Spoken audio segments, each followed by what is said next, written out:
Okay, so you want to own a solar farm. Buy a cheap patch of empty land somewhere sunny, cover it in panels, and let the sun do the rest. The sun shows up every morning for free. It sends no invoice. It never asks for a raise, never calls in sick, never unionizes. You point the glass at the sky. The electricity flows out the other end, and the utility mails you a check. No inventory, no customers to chase, no employees to manage, just a field full of silent black rectangles quietly turning daylight into money for the next 30 years. That's the picture. A machine with no moving parts and no payroll, built on top of the one raw material nobody can ration or embargo. You buy the equipment once, and after that, the fuel is delivered from 93 million miles away at a cost of exactly zero. It sounds like the closest thing the modern world has ever built to a license to print money. It isn't. The sunlight is free. Almost nothing else about this business is.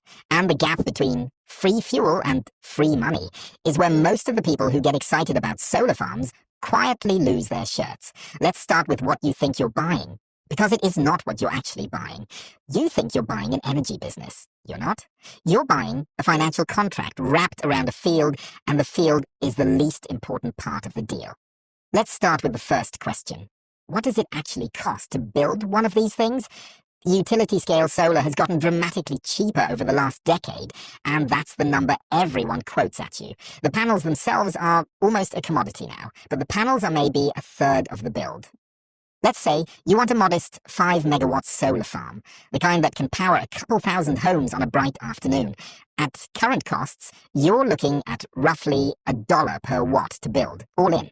That's about $5 million before you've generated a single kilowatt hour. And that dollar per watt is not just glass.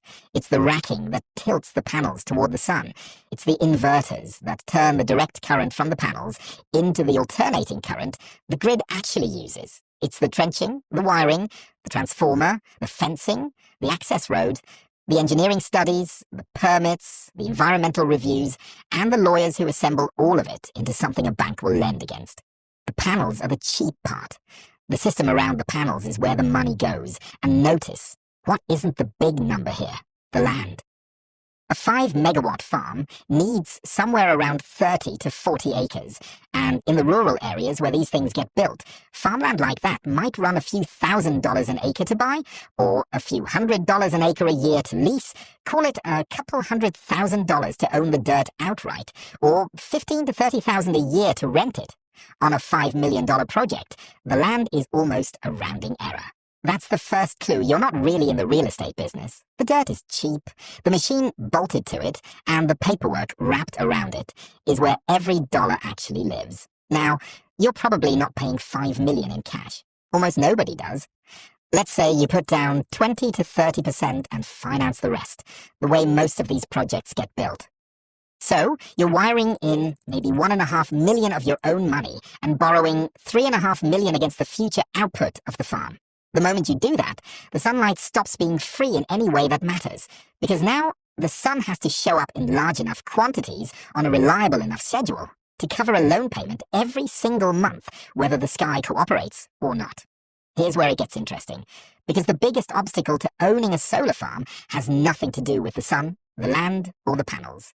It's a bureaucratic bottleneck almost nobody outside the industry has ever heard of, and it kills more projects than weather, financing, and NIMBY lawsuits combined. It's called the interconnection queue. You cannot just build a power plant and plug it into the grid. The grid is a shared, delicately balanced system, and every new generator that connects to it has to be studied, approved, and often paid for out of your own pocket. So, before you build anything, you file an application to connect, and you get in line behind every other solar developer, wind developer, and battery project that had the same idea. That line, in a lot of the country, is now years long. In some regions, it stretches past 5 years just to get through the studies. There are more than 2 terawatts of projects sitting in these queues nationwide, which is more generating capacity than the entire existing power grid, and the overwhelming majority of it will never get built. And here's the trap almost nobody sees coming. When the grid operator finishes studying your project, they hand you a bill. Not for your equipment. For the upgrades, the grid itself needs to accept your power. If the nearest substation is already near capacity, or the transmission line has to be reconducted to carry your electrons, that cost lands on you. Sometimes it's a couple $100,000. Sometimes it's $10 million for a $5 million project, and you don't find out the number until you're years and hundreds of thousands of dollars in study fees deep into the process. So the first thing you're really buying before a single panel arrives is a spot in a line and a lottery ticket on what the grid will charge you at the end of it. Developers walk away from projects at this stage constantly. Not because the sun stopped shining, because a spreadsheet at the utility said connecting them would cost more than the farm would ever earn. Picture how that plays out on the ground. You spend 18 months and $80,000 grinding through the first 2 study phases, feeling good, watching your project inch up the queue. Then the final interconnection study lands on your desk, and it says, the substation 4 miles away needs a new transformer, and the transmission line needs to be upgraded to carry your output, and your share of that work is $4 million on a project you were going to build for 5. Overnight, the whole thing inverts. The farm that penciled out beautifully at $1 a watt now costs closer to 2, and no power purchase agreement at a few cents a kilowatt hour will ever pay that back. So you do what thousands of developers do every year. You walk away, eat the study costs, and the project dies before a single panel is unboxed. Not because the sun stopped shining on that field, because a transformer 4 miles away was already full, and the queue is clogged partly by people who were never serious. Because filing an application is cheap relative to building, developers flood the queue with speculative projects, grabbing positions in line for sites they may never build, hoping to flip the interconnection rights to someone else later. So the real projects wait behind a wall of ghosts. The studies pile up and grid operators drown in applications for capacity that will never exist. It's a bureaucratic traffic jam, and you are sitting in it with a loan commitment ticking and a construction crew you can't schedule until a utility engineer somewhere finishes a study on a project 3 spots ahead of you that's going to be abandoned anyway. Let's say you clear the queue, you've got your land, your interconnection agreement, your financing. Now comes the question that separates the people who understand this business from the people who just like the idea of it. Where does the money actually come from? Here's what the fantasy gets wrong. You are not selling electricity to the grid at whatever the going rate is that day. If you did that, you'd be exposed to the single most brutal fact about solar economics, which we'll get to in a minute. What you actually want, what the bank practically requires before it lends you $1, is a power purchase agreement, a PPA. A power purchase agreement is a long-term contract, usually 15 to 25 years, in which a utility or a corporation agrees to buy your output at a fixed price per kilowatt hour. That price is low. Wholesale solar, PPAs, in a lot of markets sit somewhere in the range of 3 to 5 cents per kilowatt hour.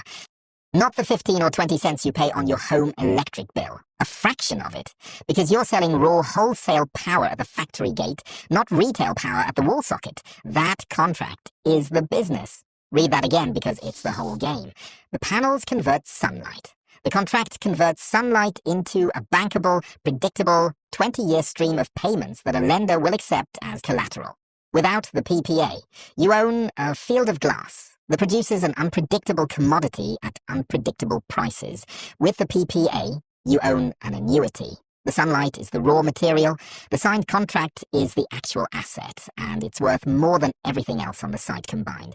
Let's put a real number on what that contract actually delivers, because the sun is far less generous than it looks on paper. Your 5 megawatts is the nameplate rating, the absolute most the farm can produce under a perfect noon sky in July. But the sun sets every night, clouds roll through, winter cuts the days in half, and the panels sit dark 2/3 of every 24 hours.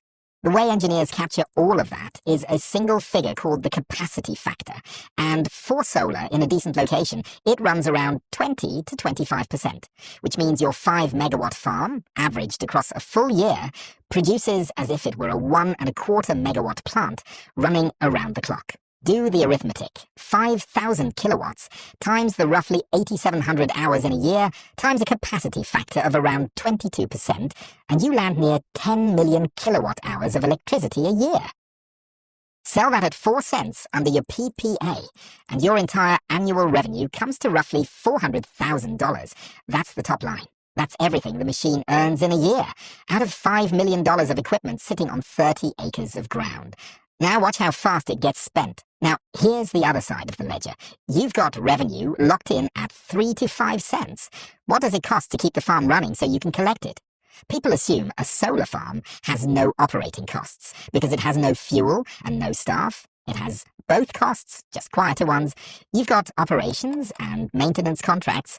You've got insurance, which is not cheap when your entire asset is a field of glass exposed to hail, wind, and the sky. You've got land, either a lease you're paying every year or property taxes you're paying on land you bought. You've got vegetation management, because grass and weeds growing up under the panels will shade your production and become a fire hazard. So somebody is mowing that field several times a year. You've got security, and this one surprises people. Solar farms get robbed, not the panels, the copper. There are miles of copper wiring and grounding in a solar installation, and copper thieves will cut through your fence, tear up your wiring, and cause $100,000 in damage to steal $10,000 of metal and knock your farm offline for weeks while you rewire it. And then there's the weather, doing the exact opposite of what you were promised. You bought this farm for the sun, but the sky has other moods. Hail can crack panels across an entire array in 20 minutes and turn a sunny investment into a 6-month insurance claim and a hole in your production. Dust, pollen, and bird droppings coat the glass in what the industry politely calls soiling. And soiling quietly shaves a few percent off your output until someone drives a truck full of water out to wash 30 acres of panels one row at a time. Snow buries them in winter, wildfire smoke, more and more, dims the very sunlight you're selling, and a bad smoke season in the west can knock production down for weeks in the middle of what should be your strongest months. None of these are catastrophes on their own. Together, they are the difference between the production number your spreadsheet promised the bank and the production you actually deliver. And the gap between those two numbers is exactly where thin margins go to die. But the big one, the operating cost nobody budgets for correctly, is the inverters. The panels might last 30 years. The inverters, the devices doing the actual electrical heavy lifting, do not. They run hot, they run constantly, and they typically need major repair or full replacement somewhere around the 10 to 15 year mark. On a 5-megawatt farm, that's a 6 or 7-figure capital expense landing right in the middle of your project's life, at exactly the point when the shine has worn off and you'd assumed the thing was just coasting. The farm that looked like it had no moving parts turns out to have a very expensive clock ticking inside it. So let's total up the year, because this is where the fantasy meets the bank statement. You're bringing in around $400,000 of revenue. Operating and maintenance on a farm this size might run you $50,000 to $70,000 a year once you add up the O&M contract. The insurance, the land, the mowing, the security, and a reserve you set aside every year for the day the inverters die. Call it $60,000. That leaves you around $340,000 of operating income. Feels healthy right up until you remember the loan. You borrowed $3.5 million to build this thing, and servicing that debt at current interest rates costs you somewhere in the neighborhood of $250,000 to $300,000 a year in principal and interest. Subtract that, and the free money machine that harvests sunlight for nothing is throwing off maybe $40,000 to $90,000 of actual cash in a good year. On $1.5 million of your own money sunk into the down payment. That's a return you could have gotten from a boring bond fund without ever touching an interconnection queue. And that's the good year. Before an inverter blows, before a hailstorm, before the copper thieves show up, before a single cloudy month drags your production below plan. Which brings us to the clock that never stops. The one built into the physics of the panels themselves. Solar panels degrade. Every year, they produce slightly less than the year before. It's slow, roughly 0.5% a year, but it never reverses, and it never pauses.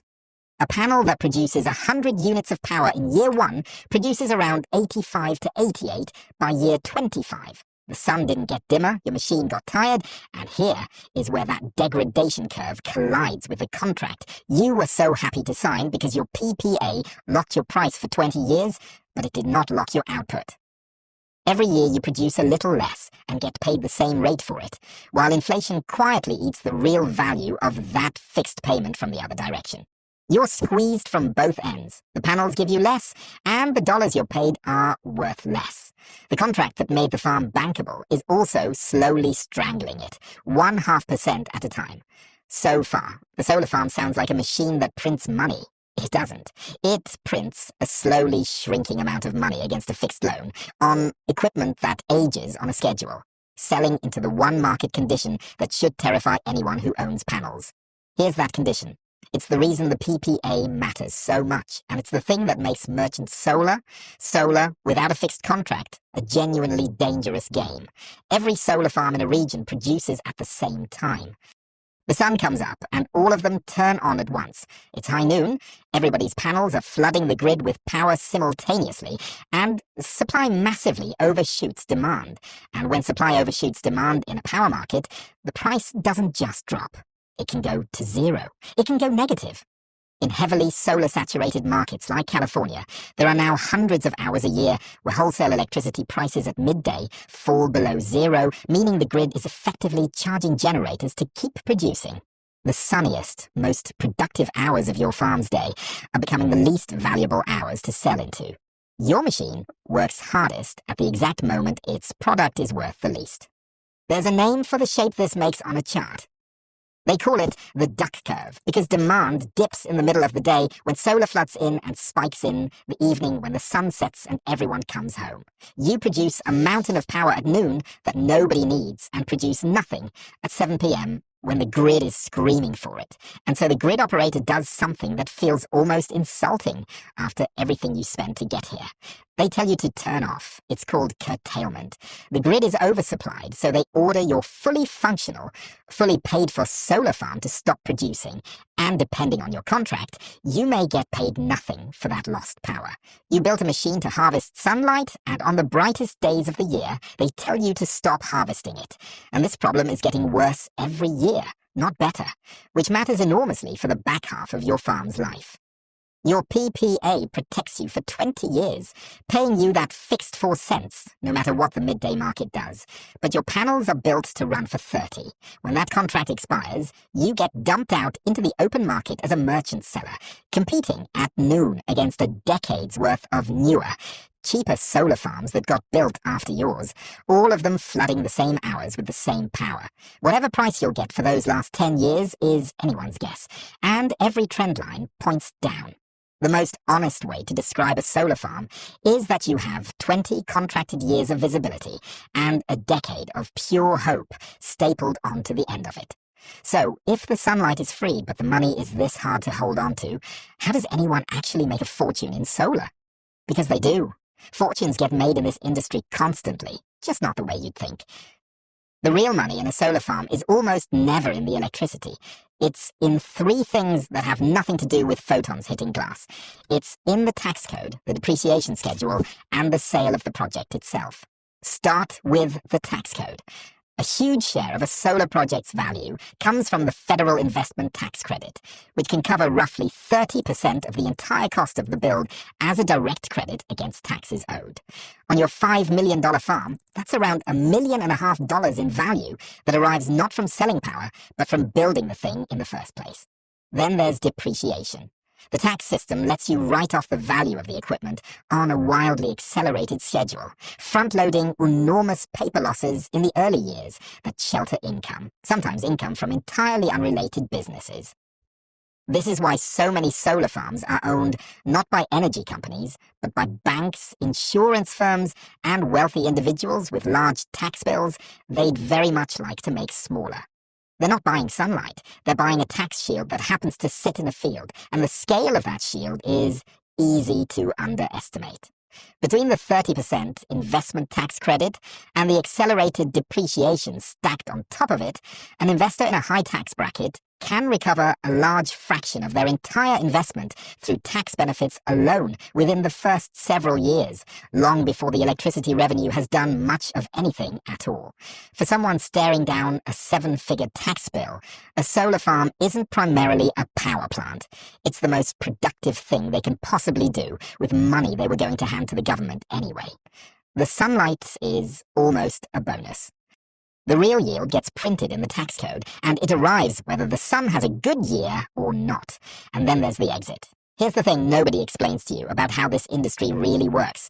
The people making the most reliable money in solar are not the people who own farms for 30 years and patiently collect 3 cents a kilowatt hour. They're the developers who never intended to operate anything at all. Their entire business is taking a project from an idea to a shovel-ready asset, securing the land rights, fighting through the interconnection queue, locking down the permits and signing the PPA, and then selling that fully assembled, de-risked project to a pension fund or an infrastructure investor who wants a boring, predictable 20-year annuity. The developer captures years of value in a single sale and moves on to the next site. The long-term owner buys the finished contract and settles in for 2 decades of slow, stable, unspectacular collection. Think about what that means for who really gets rich here.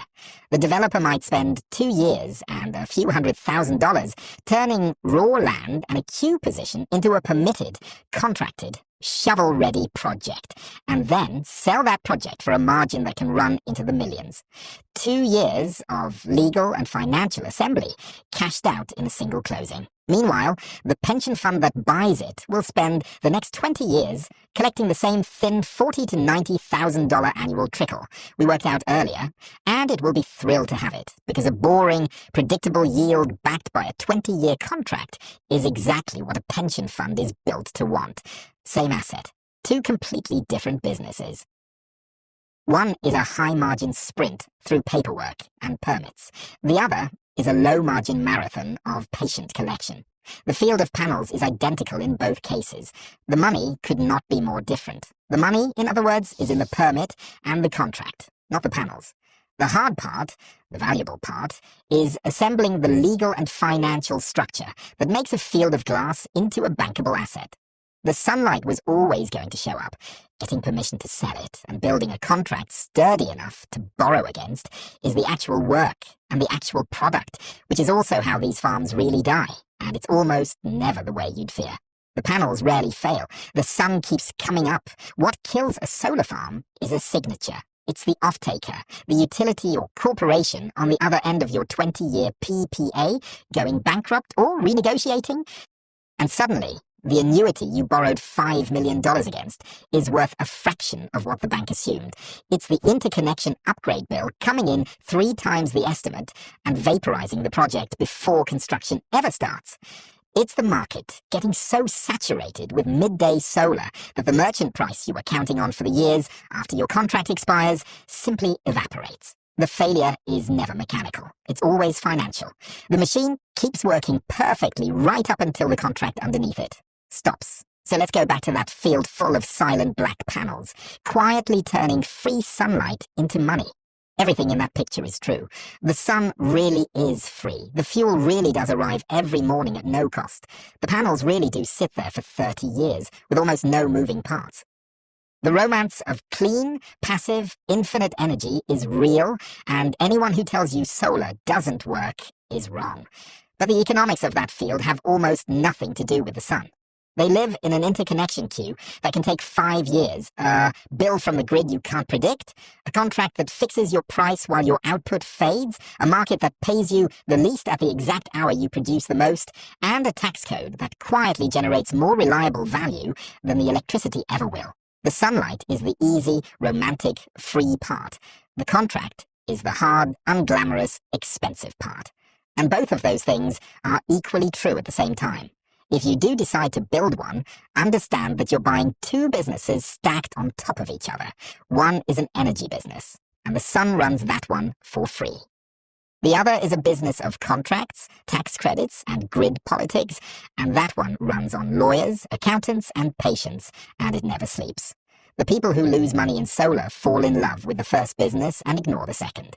The people who build fortunes in it know the truth that the panels can never tell you. The sun is the raw material, but the paperwork is the machine. The romance is real. The economics are financial engineering. The ones who thrive are the ones who can hold both in their head at the same time and never once confuse the free sunlight for free money.